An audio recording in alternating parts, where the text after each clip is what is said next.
சும்மா முருகன் எப்பா முருகா பழனியப்பா ஏப்பா கோமனாண்டி என்னை காப்பாத்துறா அப்படி இல்லைங்க.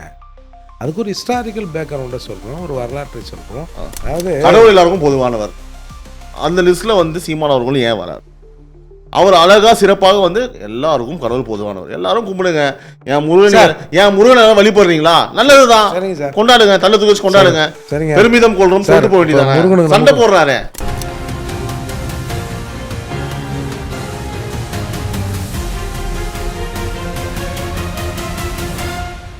This video is sponsored by Fast Track, celebrating 25 years of excellence. Download your Fast Track app now. Kun Volkswagen, Chennai, Pondicherry and Bangalore.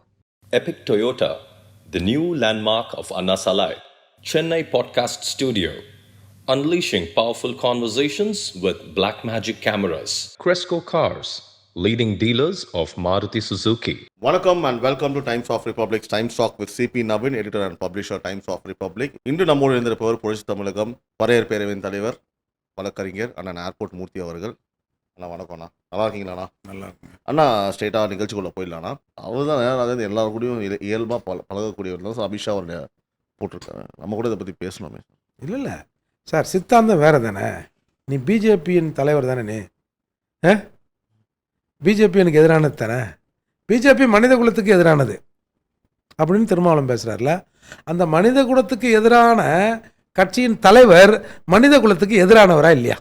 இன்னைக்கு ஒரு திருமாவளவன் சொல்லியிருக்காங்க, நாங்கள் வந்து அதிமுகவுடன் கூட்டணி சேர்வதற்கு பிரச்சனை இல்லை, ஆனால் எங்களோட எதிரியான பாஜக இருக்கு அந்த கூட்டணியில், அப்போ நாங்கள் எப்படி சேருவதுன்னு கேட்டிருக்காரு. ஓகே, அவர் என்ன ஒன்றாலும் கேட்பார், அவர் வாய் தானே.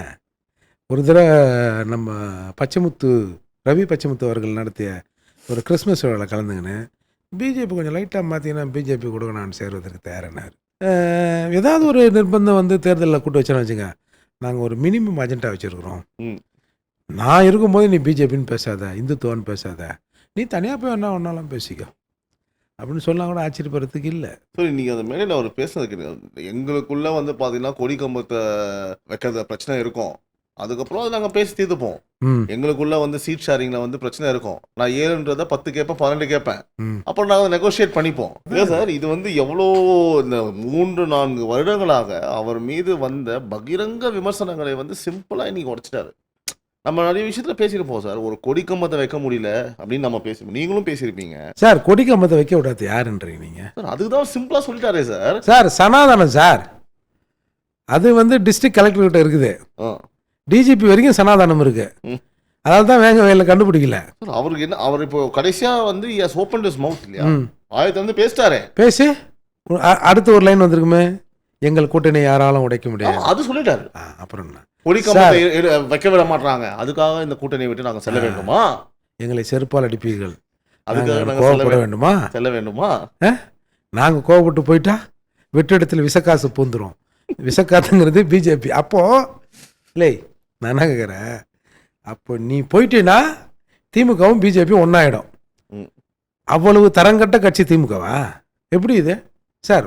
ஓரளவுக்கு இப்போ நான் கூட நம்முடைய முத்துவேல் கருணாநிதி ஸ்டாலின் அவர்களே கொஞ்சம் விமர்சனம் பண்ணுவேன்னு வச்சுங்க, நான் கூட இவ்வளோ தரம் தாழ்ந்து இவ்வளவு வீக்காக இருப்பார் ஸ்டாலின் அவர்கள் அப்படின்னு நான் நினச்சதில்லை. நான் போயிட்டேன்னா அந்த ஆள் கூட போயிடுவான் அப்படிங்கிறது எப்படி சரியாக இருக்கும் சார்? முருகன் மாநாடு, அண்ணன் சீமான் அவர்களோட கருத்து என்ன? அவர் என்ன சொல்கிறாரு? அண்ணன் உங்கள்கிட்ட ஏதாவது பர்சனலாக பேசினாரா? அவரை கூப்பிட்டாங்களா? அழைப்பு விட்டாங்கன்னு சொல்கிறாங்க பிஜேபியிலேருந்து. சேகர்பாபுவையும் கூப்பிட்டுருக்காங்க சார், பத்திரிகை வாங்கிட்டு போகிறார், பார்த்தீங்கன்னா அதை திருமாவளவன் கூப்பிட்ருங்களா? பார்த்தீங்களா? பார்க்கல சார், நீங்கள் சொன்னீங்க. நம்மளெல்லாம் சங்கிக்கிங்கன்றா நம்மள ஒரு பய கூட மாட்டான். இப்போ இதை பார்த்தாங்கன்னா அழைப்பு வந்துடும் சார். இல்லை முருகன் வேலத்தை அவனுள்ள குத்திடுவோன்னு என்ன பயமா என்னன்னு தெரியல. முருக பக்தர்கள் மாநாடு இதை இப்போ இன்னைக்கு கூட ஒரு ப்ரெஸ் மீட் பார்த்தேன், ஏதோ ஏகப்பட்ட கண்டிஷன்லாம் கொடுத்துருக்காங்கலாம். பாவம் முருகனுக்கு மாட்டிக்கின்னு முழிக்கிறாரு. உங்களோட நீங்கள் எப்போவுமே எனக்கு இன்டர்வியூ பண்ணும்போது எனக்கு ரொம்ப பிடிக்கும் சார், ஏன்னா ஆனஸ்டாக சொல்கிறேன். அதாவது சீமானை பற்றி நீங்கள் ஆதரவாக பேசினாலும், ஆதரவும் சொல்ல முடியாது, உள்ளதை உள்ளபடி பேசினாலும் சில இடங்களில் நடுநிலையாக நீங்கள் பதில் சொல்லுவீங்க, இல்லைங்க இது அப்படிதாங்க, நானும் அண்ணங்கிட்ட பல வாட்டி பேசியிருக்கேன், நீங்கள் சொல்வது உண்மைதான் அப்படின்னு. அதனால தான் மக்கள் ரசிக்கிறாங்க நீங்கள் பேசும்போது. ஸோ அப்படி இருக்கும்போது பார்த்தீங்கன்னா இது நீங்கள் ஆனஸ்டாக சொல்லுவீங்க நம்புகிறேன். இப்போது சீமான் என்னன்னா வந்து பார்த்தீங்கன்னா அந்த லிஸ்ட்டில் அவரும் சேருவார். பாவம் முருகன் நீங்கள் சொல்லும்போது அவரும் சேருவார். இல்லைங்க, நாங்கள் தான் சீமான் தாங்க முதல்ல எடுத்தார் முருகனை. இல்லைண்ணா இது என்ன எடுக்கிறதுக்கு அதான் கேட்குறேன். எடுக்கிறதுக்கு என்ன, கடவுள் எல்லாருக்கும் பொதுவானவர் அல்லவா? பொதுவானவனை நீங்கள் முதல்ல எடுத்துருக்கணும் இல்லைங்க, ஒரு சித்தாந்தத்தை முதல்ல எடுக்கணும். பொதுவான் வந்து முருகருக்கு பின்னாடி ஒரு சித்தாந்தத்தை வைக்கிறோங்க. சும்மா முருகனேப்பா முருகா பழனியப்பா ஏப்பா கோமனாண்டி என்னை காப்பாத்துறா அப்படி இல்லைங்க. அதுக்கு ஒரு ஹிஸ்டாரிக்கல் பேக்ரவுண்டை சொல்கிறோம், ஒரு வரலாற்றை சொல்கிறோம். முருகன் இங்கிருந்து வாழ்ந்தவர், அவர் எப்படி இந்த சமூக மக்களை காப்பாற்றினார், போனார், வந்தார்னா அதுக்கு ஒரு ஹிஸ்டாரிக்கல் பேக்ரவுண்ட். நீங்கள் அப்படியே நாங்கள் வந்து கண்ண முடியும்ப்பா திருநூறு போடப்பா இப்படி விட்டுக்குன்னு போகிற கோஷ்டி இல்லைங்க இது. அப்போது முருகன் வந்து ஒரு தமிழ் கடவுள் அப்படின்னு தமிழை வளர்த்தவர். அதுக்கு ஒரு ஹிஸ்டாரிக்கல் பேக்ரவுண்டை சொல்கிறேங்க. உடனே ஆமாம் எல்லாரும் பார்த்தா உடனே திமுக காரணம் திராவிடர்களும் வந்து முருகன் வேலை தூக்கிறத பார்த்தீங்களா இல்லையா? அதுதான் சொல்கிறேன். சீமானன் சொல்கிறாரு, சேகர் பாபு அவர்கள் முருகன் வச்சு ஒரு மாநாடு நடத்தினாரா சார், அது நிகழ்ச்சி பண்ணார்.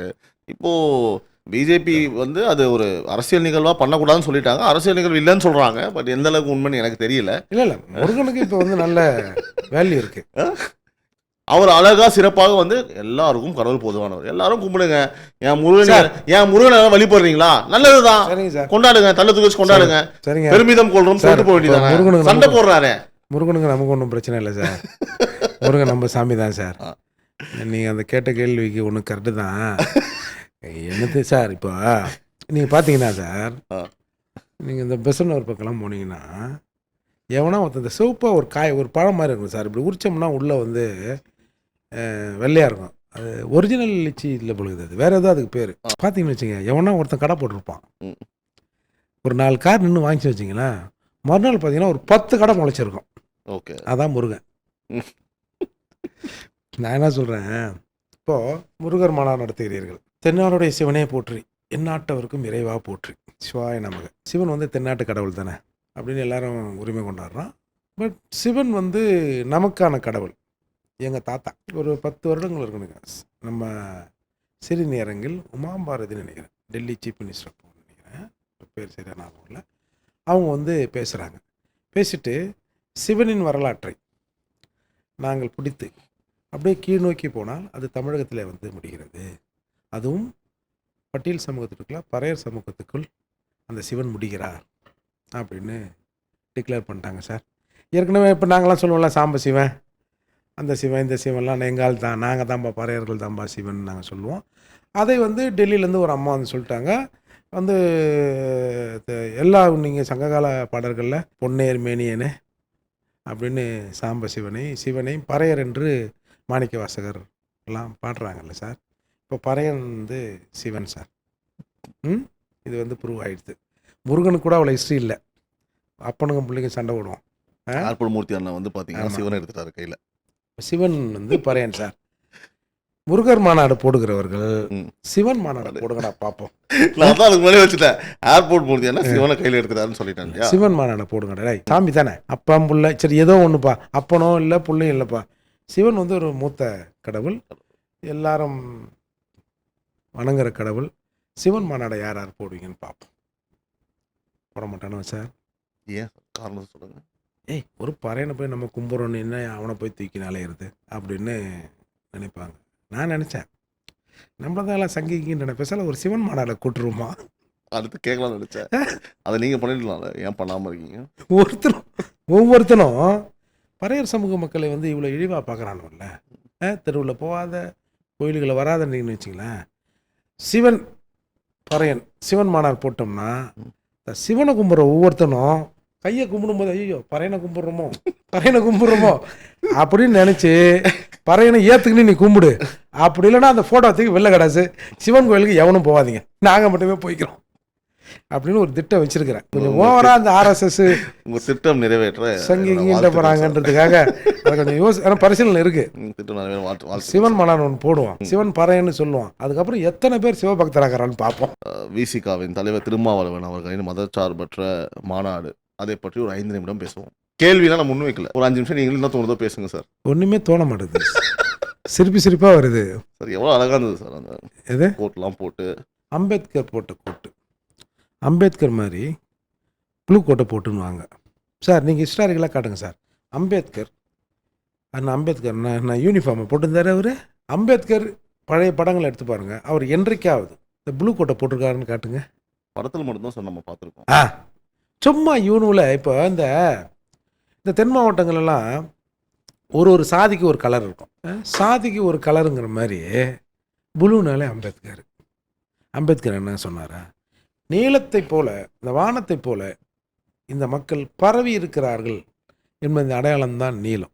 இன்னும் கொஞ்ச நாள் போனால் எப்போ நம்ம சோறு அடிக்கும்போது கொஞ்சம் உஜாலாவில் ஊற்றி விட்ருங்க, ஏன்னா அம்பேத்கர் புளுன்னாரு, நம்ம வந்து வெள்ளை சோறு தின்னக்கூடாது, புளு சோறு தான் திங்கணும் அப்படின்னு சொன்னாலும் இந்த பைத்தியக்காரன் நம்ம ஆச்சரியப்படுறதுக்கு இல்லை. நம்புவாங்களா? நம்பி தானே ஆகணும். புளி சோறு படைக்கிறோன்னா அம்பேத்கரை தான் தின்னாரு. இது அம்பேத்கரை பெருமைப்படுத்துவதா இல்லை அம்பேத்கரை சிறுமைப்படுத்துவதா?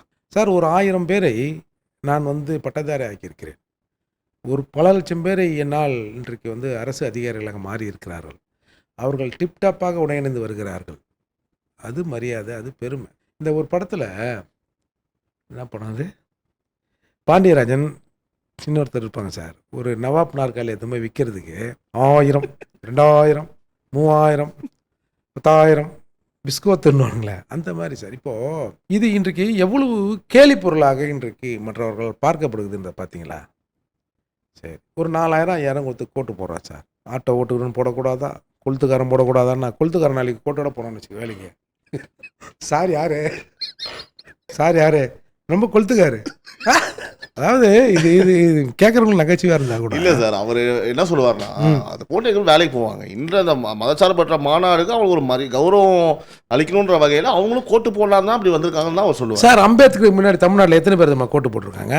இப்படி பேசுவோமா சார்? ரெட்டமலை சீனிவாசன், அயோத்தியாசர், MC ராஜா, மதுரம் பிள்ளை, நான் ஒரு 50 பேரை சொல்லுவேன் சார். அம்பேத்கருக்கு 1 வயதாக இருக்கும்போது தமிழகத்தில் இருக்கிற ரெட்டமலை சீனிவாசன் இங்கே இருக்கிற பஞ்சமி நிலங்களை வாங்கி தரார். 12 லட்சம் ஏக்கரை அம்பேத்கர் பால் குடிச்சுங்கிறார். அப்போ என் கோட்டு போட்ட தாத்தன் வாங்கி தராரு. MC ராஜா கோட்டு போட்டவர், எப்பயுமே கோட்டோட இருப்பார். MC ராஜா ஒன்று சொல்லுவார் தெரியுங்களா, பறையர்கள் வெந்நீர் ஆடைகளை உடுத்தணும், எப்போதும் நறுமணம் வீசுகிற அந்த நறுமணங்களை உடலில் தேய்த்து கொண்டு இருக்கணும். அந்த காலத்தில் ஒருத்தன் நம்மளாம் கெத்த சென்ட்டு போட்டு வாசனையோட வெளில வரணுன்றான் ஒருத்தன். இவருக்கு 1 வயசு குழந்தை. அப்பயே எங்கள் சமூக முன்னேற்றம் வந்துடுச்சிங்க. அம்பேத்கரை நம்ம யாரும் குறைச்சி சொல்லலை. என்னுடைய வரலாறு அம்பேத்கர்லேருந்து தொடங்குகிறது அப்படிங்கிறதே எனக்கு முன்னால் இருந்தவர்களை மறைப்பது. நீங்கள் சொல்கிற விஷயம் என்னன்னா வந்து கோட்டு போடுறதா ஒரு பெரிய விஷயம், கோட்டு போடுறதே அந்த அடையாளத்தை அடக்காதீங்க, அதெல்லாம் நடந்துருச்சு. அதான் நடந்துச்சு சார். பர்மா மதுரை பிள்ளை சாவுக்கு கவர்மெண்ட் லீவ் விடுறான் சார். மதுரை பிள்ளை என்கிற ஒரு பறையர் இறப்புக்கு பர்மா அரசாங்கம் லீவ் விடுது. இதையெல்லாம் மறைச்சிட்டு அம்பேத்கர்லேருந்து தொடங்கினேன். இப்போ சரிங்க, இப்படி வரும். அம்பேத்கர் சொல்கிறாரு, என்னுடைய மூதாதைகளும் தமிழர்கள், நான் அந்த தமிழர் இனத்திலிருந்து தான் நானும் வந்திருக்கிறேன், என்னோட ஆர்ஜன் எதுன்னு பார்த்தா அது வந்து தமிழர்ன்றார். சொல்லு பார்ப்போம், அம்பேத்கர் தமிழர்னாரு, என்ன திட்டு போயிடலாம், நீங்களாம் திராவிடர்னு சொல்கிறீங்க, என் தலைவன் அம்பேத்கர் சொல்லிட்டாரா தமிழர்னு சொல்ல முடியுமா? இதெல்லாம் வந்துங்க குரங்காட்டியிருக்கான்ல, அவனோட கண்ட்ரோலில் அந்த குரங்கு இருக்கும். அட்ரா ராமா, ராமா என்னது, கடலை தாண்டா ராமா, மலையை தாண்டா ராமான்னா டக்குன்னு அது ஒரு பல்ட்டி போடல. அந்த மாதிரி இந்த சமூகத்தில் இருக்கிற இந்த இளைஞர்களை கொஞ்சம் பேர் அவர் வச்சுருக்கார். நீ என்ன பண்ண இந்த சமூகத்துக்குன்னா, உடனே டக்குன்னு இப்படி கண்டை கட்டுவார், கண்ணில் கட்டி வந்ததுன்னு. அது கூட பரவாயில்ல. இது எப்படி இந்த சமூகத்தை வச்சுருக்காருன்னு பாருங்களேன். இப்படி கண்ணை இப்படி காட்டினாரா கொஞ்ச நாளைக்கு முன்னாடி ஃபேஸ்புக்கில் பார்த்தா ஒரு பெரிய செவுத்தில் இப்படி கண்ணை காட்டி அதில் ஒரு கட்டியை போட்டு வரைஞ்சி வச்சுருக்கான். அதுக்கு கிட்டத்தட்ட ஒரு 1,00,000 சில்லரை கொடுத்து அதை ஆப்ரேட் பண்ணிட்டாங்க, அதை லேசரில். ஏன்னா அந்த 1,00,000 சில்லரை கொடுத்து ஆப்ரேட் பண்ணதை போட செவுத்தில். சிதம்பரம் தொகுதியில் இந்த சமூகத்துக்கு 2 தடவை 3 தடவை MP தடவை என்ன பண்ணிட்டாருன்னு எதிர் வேட்பாளர் கேட்குறாங்க. உடனே காலை காட்டுறானோ, கால் வீங்கி போயிடுது. இதை நான் வேறு மாதிரி சொன்னால் நல்லா இருக்காது. நீங்கள் பார்த்தீங்கன்னா புதுசாக காலில் கட்டு கட்டி ஒரு சில இடத்துல ஆளுங்க உட்காந்துருப்பாங்க, பார்த்துருக்கீங்களா? பார்த்துருக்கேன். பார்க்கும்போது இறக்கம் வரணும், ஐயோ இவ்வளோ பெரிய கட்டான்னு. அந்த மாதிரி சார், இது வந்து ஒரு சமூகத்தை அறிவாய்ந்த சமூகம் அப்படின்னு நம்ம நிரூபிக்கணும். ஏற்கனவே அறிவாளியாக இருக்கிறோம்னா, உங்கள் பாரு, நான் சொன்னா அவன் குதிப்பான் பாரு, நான் சொன்னா அவன் சாக்கல்ல குதிப்பான் பாரு அப்படிங்கிறது எப்படி சரியாக இருக்கும்? நம்ம ஆட்கள் வந்து மேலோங்கி சென்று விட்டார்கள் சார். 2 வேர்டில் முடிச்சிருங்க. கடைசி கேள்வி, மதசார்பற்ற மாநாடு. இரண்டே வார்த்தைகளில் முடிக்கணும் சார். நீங்கள் what to you think about this மாநாடு? புதைக்குழியில் தமிழகத்தில் நான் நின்று கொண்டிருக்கிறேன். நாளுக்கு நாள் இந்த சமூகம் புதைக்குள் போய்கொண்டே இருக்கிறது. பாய் மாதிரி ரோட்டில் நிற்கிறான், இங்கேருந்து பாய்க்கு டாட்டா காட்டுறது. அதுதான் சொந்த சமூகம் புதைக்குழியில் நாளுக்கு நாள் போய்கொண்டே இருக்கிறது. பீத்தண்ணியை குடிக்குது, மூத்தத்தை குடிக்குது, அட்ராசிட்டி தாளல ஆணவ கொலைக்கு ஒரு தனி சட்டம் போடணும். ஒன்றும் இல்லை, இந்த 4 ஆண்டு காலங்களில் 7,833 கோடியை தமிழக அரசு திருப்பி அனுப்பிச்சிருக்கு. ஒரு 120 கோடி ரூபாய் வந்து இன்ஃப்ராஸ்ட்ரக்சரை சரி பண்ணால் 2 கோடி ரூபாய் செலவு பண்ணிட்டு 112 கோடியை திருப்பி அனுப்பிச்சிருக்குது. எங்கள் சப்ளானை சரியாக வந்து செயல்படுத்தலை. நாங்கள் நொந்து நூலாயிருக்கோம். அடித்தா கூட அழுவுறதுக்கு எங்களுக்கு வாய் இல்லை. சிலர் அடித்தான்னா சின்ன வேலை பார்த்தீங்களா, கத்துற வாய் மேலே அடிப்பான். அந்த மாதிரி தமிழகத்தில் இருக்கிற பட்டியல் சமூக மக்கள் நாங்கள் படுகிற இன்னல்களை வாயை விட்டு அழுவ கூட முடியல. எல்லாம் பாய் மாறலாம், எல்லாம் பசியும் பட்டியமாகறோம். எல்லாம் பாய் மாறம் நல்லா பிரியாணி தின்னுட்டு அவனுக்கு பீடா வாங்கி கொடுக்குற வேலை தான் இந்த மாநாடு. இருந்தாலும் நீங்கள் 2 வாரத்தில் கேட்டிங்கல்ல, 2 வாரத்துக்கு தான் நாங்கள் தகுதி அப்போ இல்லையா? அந்த மாநாடு திருமாவளவன் நடத்திய மாநாடை நீங்கள் அதாங்க 2 வாரத்தில் முடியுங்க. அதை ஏங்க 10 லட்ச ரூபாய் நான் பூ போகிறதுக்கு ரெடி பண்ண மாநாட்டில் உங்களுக்கு 2 வார்த்தையில் அடக்கம், அவ்வளோதானா? சொல்லிட்டீங்களே, சொல்லிட்டீங்க. அதுக்காக தான் சொன்னேன். சிம்பிளி தமிழில் அது எங்களுக்கானது இல்லை. பல்வேறு விஷயங்கள் நம்மோட பகிர்ந்தமைக்கு நன்றி சார். நன்றி, வணக்கம்.